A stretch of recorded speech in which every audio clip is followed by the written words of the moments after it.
Market to Market is everywhere you are. Subscribe to Market on YouTube, find us on the PBS video app to stream on demand, and add our 3 podcasts on your favorite podcasting app. All right, again, I'm going to give you a secret. And this is something that I like to do on the MTOM show podcast, and that's give you behind-the-scenes information about the TV show that can be seen on PBS stations all throughout the nation, and you can also watch it on YouTube, just like you can watch many of these podcasts where we have started to make them into shows of sorts. And today we will continue on that trend, but I'm secretly trying to move my way around the country when it comes to our guests. And today we check off another state on our trek across the country. Today it is Georgia. We are going to discuss the business of farming with Casey Cox. She is in Southwest Georgia. She left the farm, went to the University of Florida, returned, and she is now putting her stamp on what they are doing. Let me give you the basics of their farm. Sweet corn, field corn, soybeans, timber, and of course, peanuts. We'll also talk about the 4 Ps when it comes to Georgia, discussing long-term thinking, northern, southern state agriculture when it comes to Farm Bill policy. This one, very enlightening to better understand the world of agriculture, at least in the United States, and how each state is different. If you have any feedback for me, send me an email. That's paul.yeager@iowapbs.org. And if you go to that cool spot of markettomarket.org/donate, you could get a new hat. If you make a contribution to support the work that we do, whether it's each week on the main television program or on this podcast, if you make a contribution and you hit the right threshold, we've got thank you gifts that depend. It could be a hat like this that says Market to Market. So that's markettomarket.org/donate. Feedback, paul.yeager@iowapbs. Now Casey Cox on this installment of the M2M Show podcast. Last week or a couple of weeks ago, Casey, I was talking to somebody in Arkansas, and his trees are nowhere near as bloomed as yours. Do you ever have winter in Georgia? I mean, come on, let's be honest. We have a very short winter, and sometimes even during the winter, it gets a little confused and thinks it's the middle of the summer. So it's fleeting here in Georgia. So are you in the north, central, southern? What part of Georgia are you? I am in the southwest corner of Georgia, so I am only about 60 miles north of Florida, and I'm not that far east of Alabama either. So I'm right there in that little corner of southwest Georgia. It is a warm destination, humid. I always think of humidity. We just kind of rent humidity for like a month or 2 up here. Is the humidity, is it even humid today? Today, it's going to get there. It'll be really humid this afternoon. But yes, our humidity is truly something, especially in the summertime. We'll have 100% humidity, and that's what makes it feel so hot and muggy. Yeah, the clothes stick to you. The hair doesn't want to do anything. Some stuff just doesn't want to work. You know, we trade that off. I'm sure when you saw our cold snap this year, when we were below zero for like, I don't know, what felt like 3 weeks in a row. But in reality, it was only like 6 days, 5 days, something like that. So what's the name of your town in Georgia? The town I live closest to is a little town called Camilla. It's a town of about 5,000 people, and it's really small, but it's where I grew up and where our farm is. So I love it. So tell me about Camilla, Georgia. What is special about Camilla?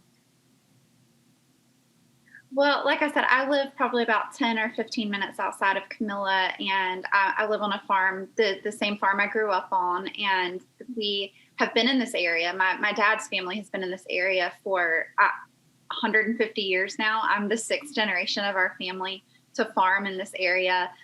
One of my favorite parts about it is the Flint River. We live right on the Flint River, which flows through this area down to Florida. And we're a huge fan of the river and spend a lot of time out there. And we also have a really beautiful forest land here and have just absolutely gorgeous woods. so that's my favorite thing about it. And what really drew me back here is just how beautiful our natural landscape is. And of course, having a family farm to come back to. Is your farm the only one around, or I mean, are you one of several farms in that area?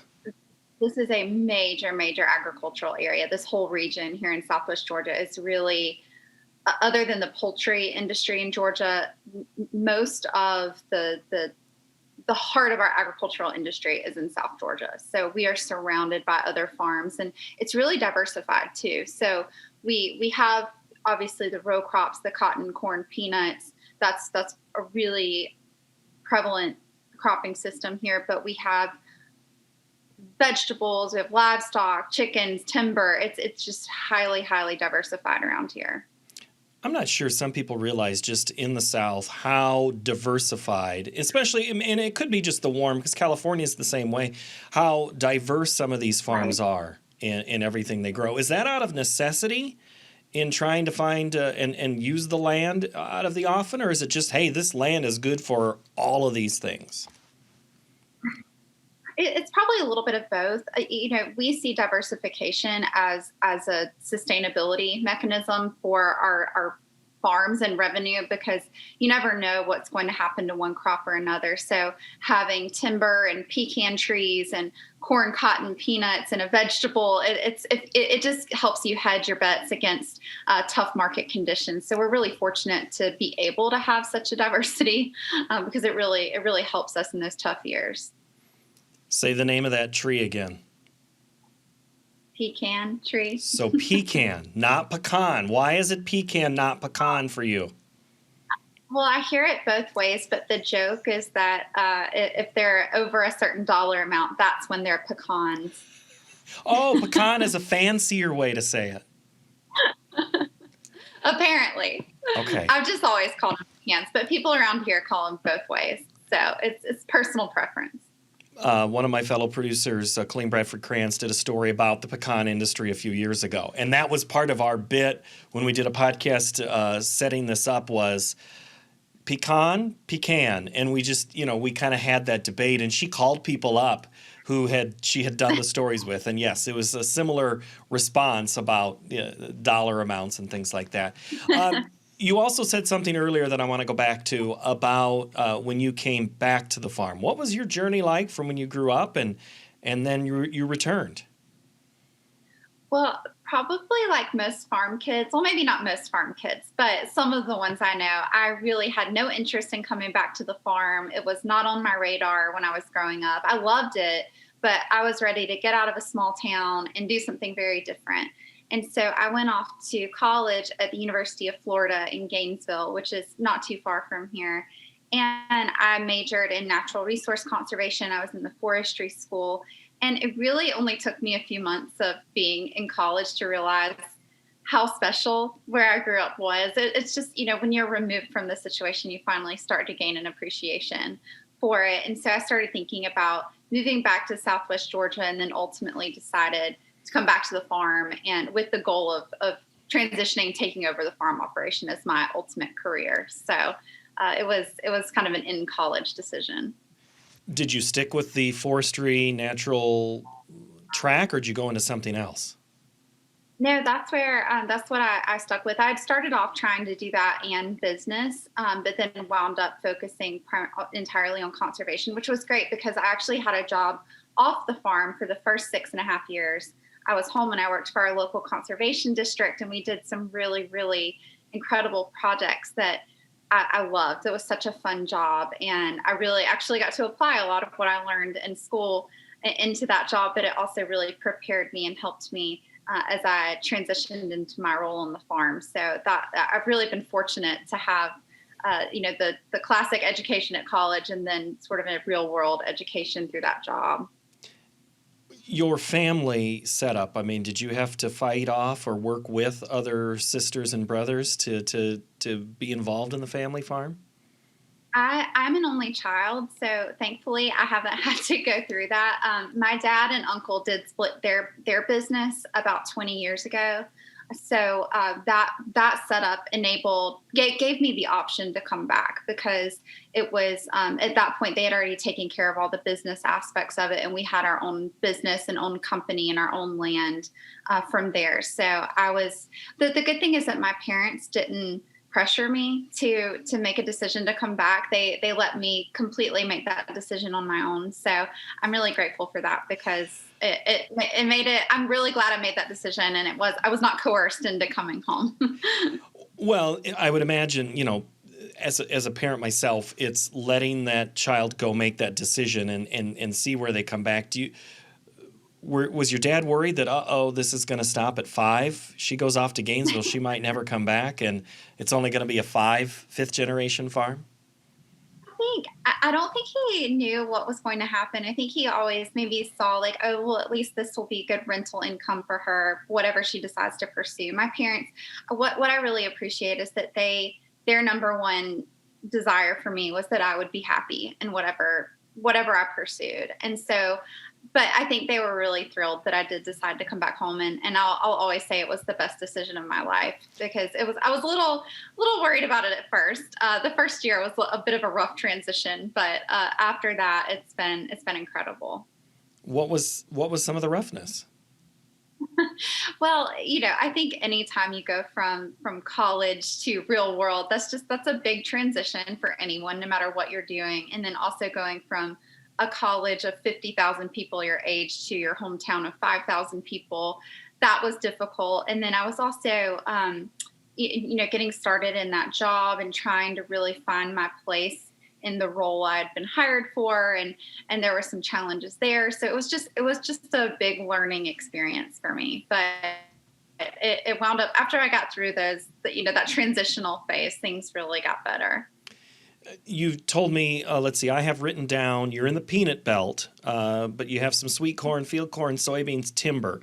Was that your goal, to kind of keep all of those crops moving forward, or did you have some grand ideas to bring back from Gainesville? No, one of my favorite things about being in Gainesville, and specifically in the forestry school, is I learned so much about forest management and all the different styles of forest management, from more commercial timber management to ecological timber management. And that was really perfect for what we do on our farm, because we're a little bit of an anomaly. We don't manage all of our timber for commercial purposes. So I really loved the classes I was able to take in college, because I did bring that back, especially from a forest management standpoint and what I want to do there. But as far as the other crops go, we have a great system. It works. But I am really excited to think through some new opportunities for the farm. And, in the future, that may include some different crops. But I'm trying to think outside of the crop box, too, and think about where we could bring in some additional revenue and really build on the foundation that my dad and the generations before him have developed, but then also take into account some of the new trends that we're seeing with agriculture and food today, and create something new and innovative. So I'm really excited to brainstorm things like that right now. Well, you said your dad's business, farm business. How would you describe the business when you came back, and what was the main, business of it? Well, so sweet corn is our main crop, and it's a little bit complicated to grow, because it's all hand harvested. So we have to plant what can be harvested in a day. So we have 30 to 35 different plantings of corn every spring, and they all have to be managed differently. So there's such a huge learning curve. But even while I was working in my role with the conservation district, I started working with both my mom and dad on the business aspect of the farm. And that was a major learning curve. I did not take financial accounting in college by design. I did not want to take those classes, but they probably would have been very helpful. But as you know, the best way to learn something is just to get thrown to the wolves and do it. And so we really started working on a lot of that together, and I was able to bring in that familiarity with technology and computers and software, and make it where we had a little bit more control over that. In the past, we had somebody do that. We hired someone to keep our books, and so I was able to come in and make it where we were able to do that internally. And then we also made some transitions to new partners from a professional standpoint, like attorneys and accountants and things like that, that I've been able to work with and really build a relationship with. So it's taken me a long time to learn everything. I'm still learning, but the business side of it, I think is really good because we have a great partnership, and Dad has the wisdom and experience from doing this for several years, and then I have now I have the really deep knowledge of the books and taxes and all the things I never dreamed that I would know as much about as I do now. So do you consider yourself more of then in the field or in the office of on the business side? The way I look at our farm is very much split between business administration and then farm operations. And right now, my role is primarily business administration. And honestly, that is a full-time job. It's hard. We're really fortunate because we have an incredible farm manager. He is, and so he really oversees a lot of that operational side, and he does it much better than I ever could. So, we coordinate and work together on the operation stuff. And I really am learning from him that side of the business. But I think my skill set and what I do and with my dad is really better focused on the business side, because that's, I think, where we can really make our operation more efficient and work in partnership with our farm manager on the operations side too. So I'm still learning operations, but I'm fully immersed on the business side. When you say sweet corn and all those days, what's your end market for that? Is that a farmer's market type thing, or is that a commercial cannery? No. So we grow fresh market sweet corn. So we're really between the time period of Memorial Day through the 4th of July, we are growing for that fresh market. So grocery stores all over the country, food distributors all over the country, farmers markets all over the country. We're really on a commercial scale providing that fresh market sweet corn. And one of the things I want to do is look at some potentially new avenues and new customers in that area too, because there is nothing better than fresh sweet corn straight from the field. So I want more people to experience that. And I've been experimenting with some more localized opportunities to get people to have that experience. So I'm excited about exploring some new opportunities in the future. See, I would think that locally you wouldn't have a problem. It would be more of a city thing that you're trying to crack. No. Well, yes and no. We are close to Atlanta, so obviously it'd be great to build some opportunities in a metro area like that. But honestly, one of the things that's frustrating when you grow fresh produce like sweet corn is when you're a commercial operator like we are set up within the commercial supply chain. So everything that we do is really for the scale of that commercial supply chain, which means it's actually not easy at all to try to sell locally. Like we are not set up to sell locally. And we've done some local sales in the past. And to be honest, it's a huge pain because we just aren't set up for that. So that's what I'm trying to figure out is how can we open up that avenue to be more available locally? Because people want local sweet corn. But if they walk into a Kroger or a Publix in Atlanta and buy our sweet corn, they don't know that. And we don't know that because it's all done at like the aggregate distributor level. So I'm trying to think of some more creative options where we can open up that local supply chain. And I've seen a lot of, Idaho has done a really good job with marketing Idaho potatoes. And if you could say I'm Georgia corn or Georgia peaches or whatever, that's what we hear about. Some states have done better at it than others in marketing both in their own state and outside what their product is. But let's face it, we've danced around it long enough, Casey. We got to talk about peanuts because, see, that's the whole reason I even wanted to talk to you in the first place. But it's fascinating to hear how you go through the same challenges with sweet corn that everybody else does, and it's fun to hear. But what goes on that sweet corn field afterwards? Is that when the peanuts grow? I just got to know these things. No. So usually what we do with our earliest sweet corn after it's harvested in about mid-May, we'll go and plant soybeans in some of the fields that are harvested early. So we are able to also grow soybeans. And then on some of the other fields, we plant a fall crop of sweet corn. But peanuts have a really long growing season. So we begin planting peanuts in early May. And we start the harvest process in usually mid to late September and into early October. So they have their own special fields. So we rotate our crops every year, of course, but we have to designate the peanut crop for the whole season because it has such a long growing period. Well, that's similar to, like this field behind me. That was plant late April and, pick it in late September, October, maybe November, hopefully before December. That's always the goal around here. So that long commitment. So you do rotate things on the peanut crop. That's right. Because peanuts are nitrogen fixing. And they grow underground, which you probably know that, but I know not everyone does. If you don't live in peanut country, you may not realize that the peanuts actually grow underground. And I have a lot of people that think peanuts grow on trees because a lot of nut crops do grow on trees. Yeah. So I have to keep myself from laughing when people ask me that question because I realize there are probably several crops I would have no idea how they grow. So I'm never going to laugh at somebody that asked me that question. But anyway, they're nitrogen fixing, and so they actually are a great rotational crop for us because when we're using nitrogen, for example, in our corn, then we have some residual nitrogen in the soil from the peanut crop the year before as well. So it's really a perfect rotation crop to have with all of our other crops. But it's also very important to rotate because you can hurt the soil or hurt your yields if you plant peanuts in the same place. So we're on a 3-year rotation on all of our peanut fields. 3? Is that what you said, 3? Okay, so rotation. Peanuts, so corn, then peanuts, and then what's the third? Well, usually, so what we do is corn is obviously, about corn. Corn is a grass crop. So a lot of times we'll plant 2 corn crops and then peanuts.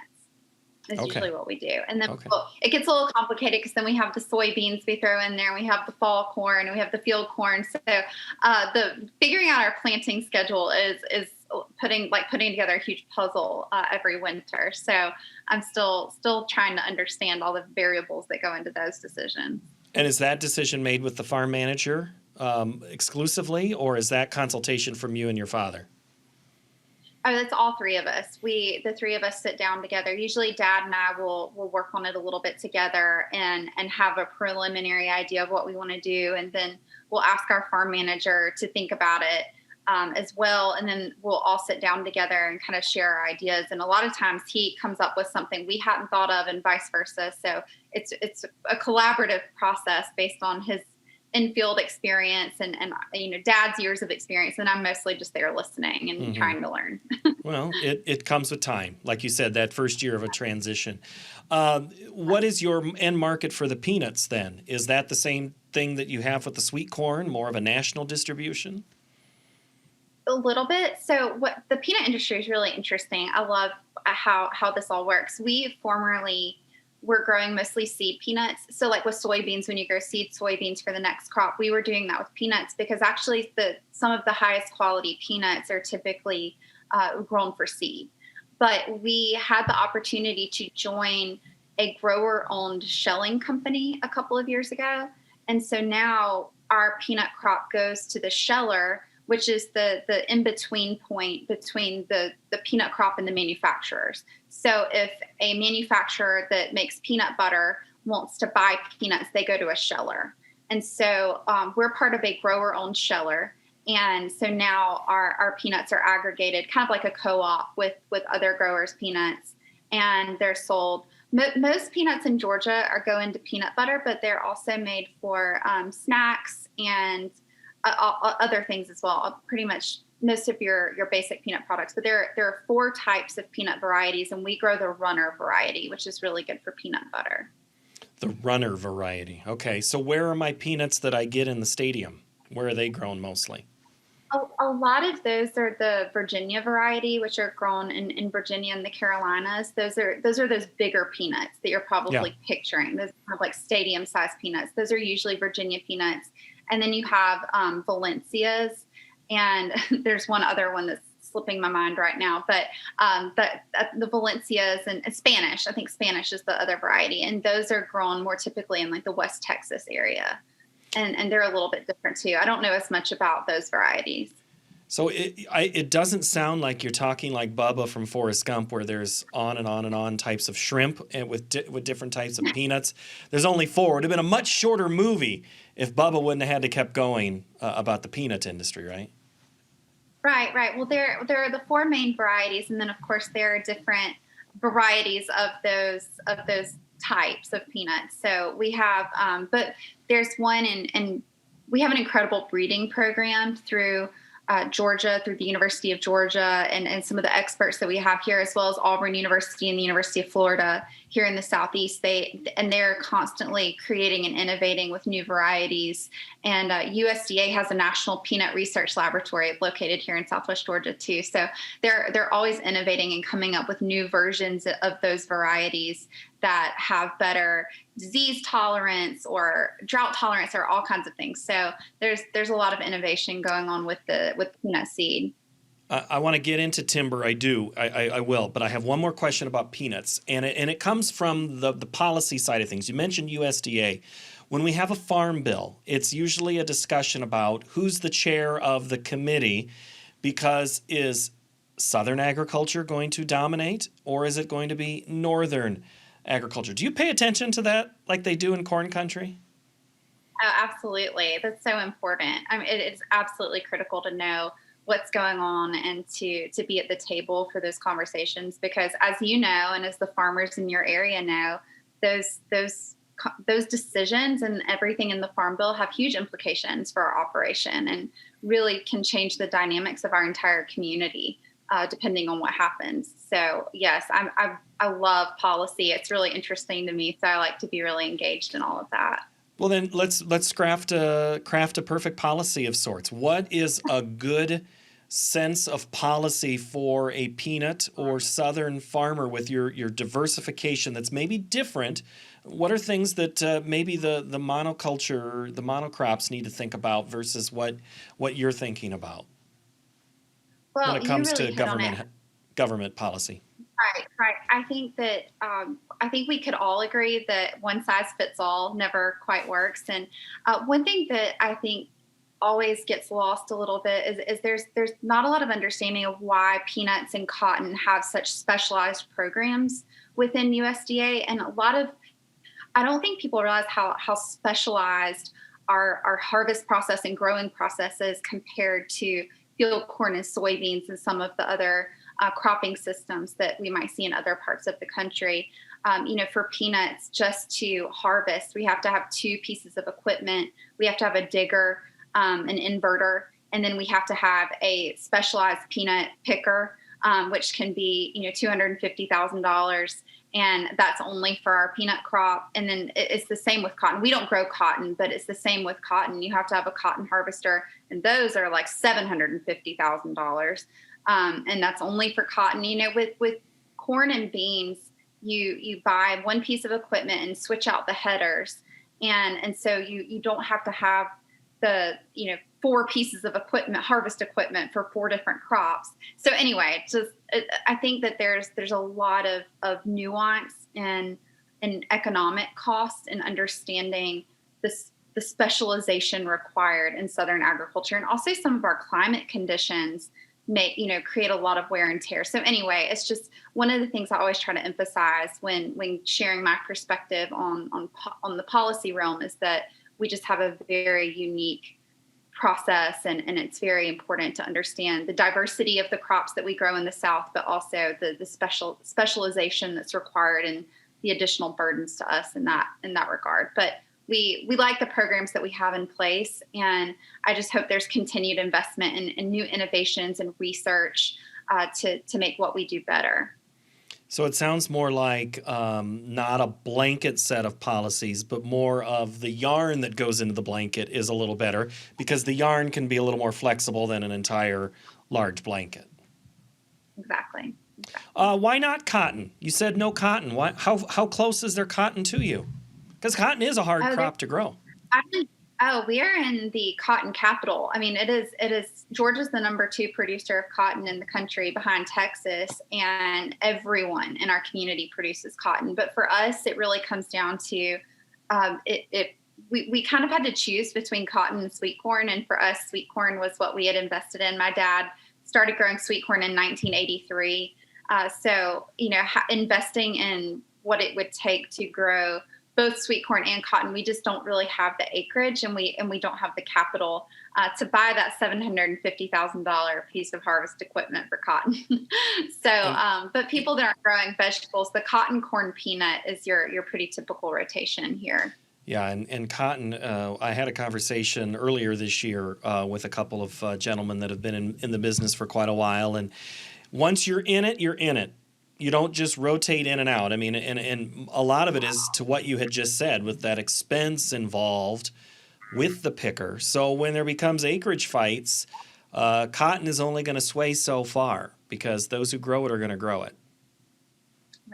Right. But there is some flexibility. Like I said, most cotton growers are also growing peanuts. So sometimes the market the market volatility in either peanuts or cotton will influence how much acreage is grown one over the other. So that's something that what happens in cotton still affects us as peanut producers, which is interesting. But that's supply and demand are always the factors at work for things. I mean, we just had the big acreage report last week that rocked the corn and soybean and wheat and cotton market for that matter. And I know it had spill out into others, and you were probably very aware. Did that change any of your decisions? Can you make a pivot real fast when something like that happens?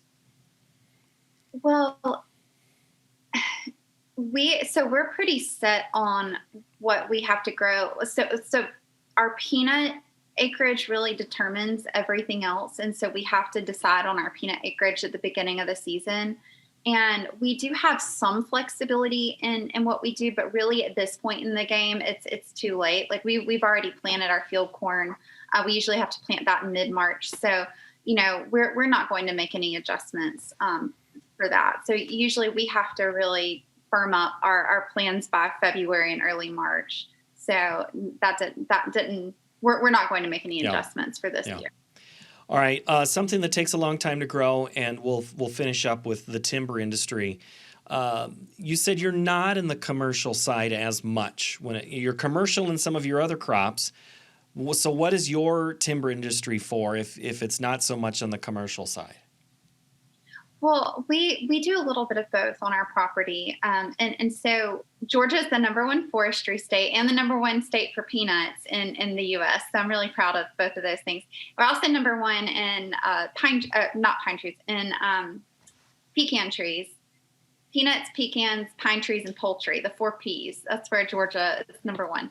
I love forestry. It's really incredible to me. And so on the commercial side, we do have pieces of our property that we plant in certain types of pine with the intent that we are going to harvest those at some point in, maybe a 25-year rotation, essentially. And then we're actually getting ready to plant some longleaf pine and grow it specifically for pine straw. That's something new that we're doing that I'm excited about.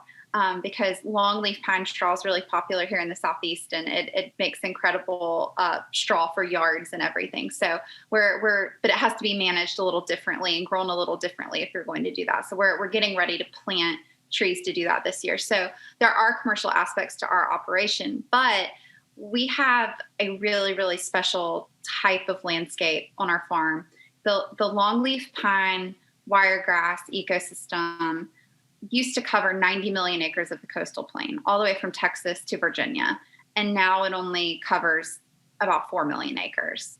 So we are really fortunate to have those longleaf pine trees on our property. And it's our farm's namesake, Longleaf Ridge, is because of these pine trees. And they can grow to be 300 or 400 years old. They're just incredible trees. We unfortunately don't have any 400-year-old pine trees, but we do have some that are over 60 or over 80. And so for us, the value in that ecosystem is, and the woods and the aesthetics and the ecological value of it is more important to us than trying to maximize a timber value. So we do periodic thinning of that timber as a management tool, but we're not looking at, okay, we're going to clear cut this 20 acres this year, and then next year or in 2 years, then we'll clear cut this 20 acres. We're not really looking to do the traditional commercial timber management of the longleaf pine, because for us, we're managing it more on an ecological basis. And we're fortunate to be able to do that because we're able to make enough money from the cropland that we are able to really manage that timber the way we want to, instead of having to maximize it for economic value, because what we're doing is not the most economically viable thing to do, but it's important to us, and it aligns with our values and what we want on our farm. So that's how we do it. And go ahead. I was just going to say one fun fact about the longleaf pine wiregrass ecosystem. You shouldn't have gotten me started on this because we'll be here all day.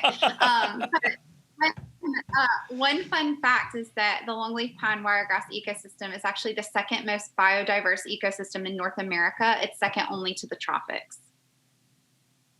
And has it always been that way? Or, I mean, is that something that somebody did 150, 250 years ago and diversified things enough to get there? No, I mean, this is just the natural landscape. And a lot of it is obviously the understory grasses and plants, but it's also a really, really important ecosystem for wildlife. It fosters a tremendous amount of wildlife biodiversity, and that's really where it gets that designation is from all of the different types of wildlife that live in that system. Has the last year changed anything the way you've wanted to approach business, in the sense not so much of commercial aspects or outlets, but knowing where demands are at for, say, lumber, where demand is at for certain food or building products? Has that made you, and it sounds you're very astute to where new markets might be, and you're trying to diversify your operation. I can tell you pay close attention to that.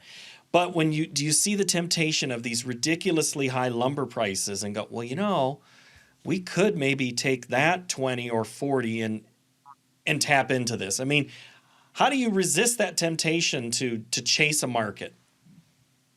Well, for us, there are years we really need to do that. There have been times where we have looked, and that's where we have some of the timber that isn't the timber we're attached to. It's not the longleaf. It's, it was planted pine from 30 years ago. And we're like, okay, let's take that out. We're actually looking at some right now that we need.